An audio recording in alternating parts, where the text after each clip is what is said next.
yung storm water. At syempre, bibilis yung pag-agos ng tubig baha sa creeks and river system. Sa ang may mineral status ng permit. Labing isa ang nasa bayan ng Maynila, ay isa naman ang nasa Antipolo City. Nakapanayaw namin ang alkalde ng Rodriguez Rizal ang nahamang posisyon niya sa nangyayari sa kanyang operasyon sa kanilang bayan.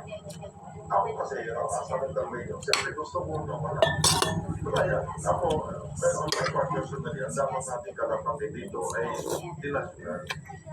Dinasyonal level kasi, dinasyonal naman natin yun eh.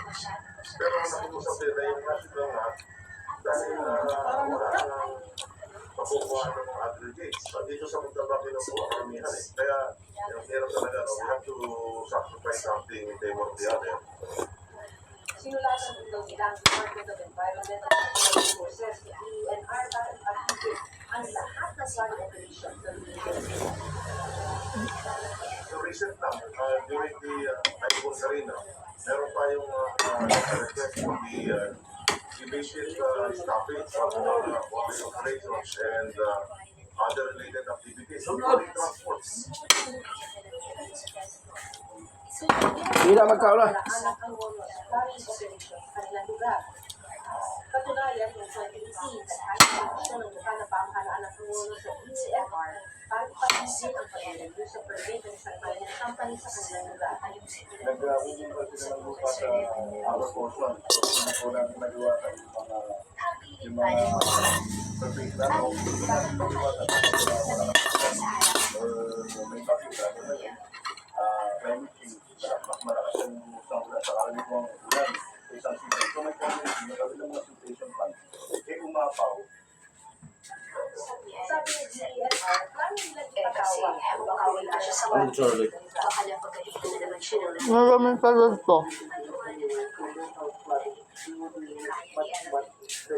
kaya mag-iingat kami sa paligaw ng pagkukulan ng Dapat may moratorium or the ban on additional or any more quarrying for mining and tapping for residential or other purposes. Pinatataong sagot naman ito. Control nito ay nasa both at the LG level, provincial level, at sa national level. So, kailangan mag-usap-usap sila ang pag-uusap nila kung ano mabuti pa sa yung interest ng mga corporation na nag-ano ng quarry and mining at this stage versus yung interest ng public safety. Si Edwin, especially Pangulong Bongbong Marcos, nakita niya ang mga tubong bahagi ng dito sa ilalim. No, it's not a question of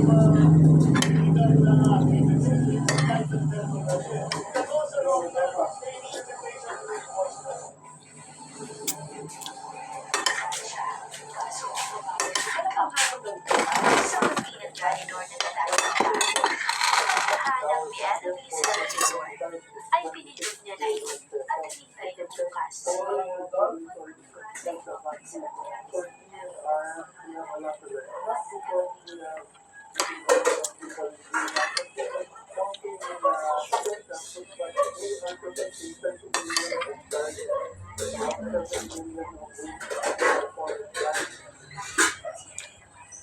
ang mga kagubatan ang Siya, kapusyatan sana hindi siya matanggap. Walang dapat. Paghiusap ni Annalise sa kanyang sarili, ngunit sa isip lamang niya iyon. Napansin naman ni Annalise na habang nakatingin sa kanyang lalaki, ay kinukunutan siya nito ng noo. Kaya ginaya niya rin ang lalaki. Who said that you're allowed to go to the dance floor? Pagkuway tanong ng lalaki sa kanya, ay, English-speaking pa ang yawa. Required bang mag-English dito? Patay, baka hindi ako matanggap. Mahina pa naman ako sa pag-i-English. Muling pagkausap ni Annalise sa kanyang sarili. Bago niya sinagot ang lalaki. Don't English me.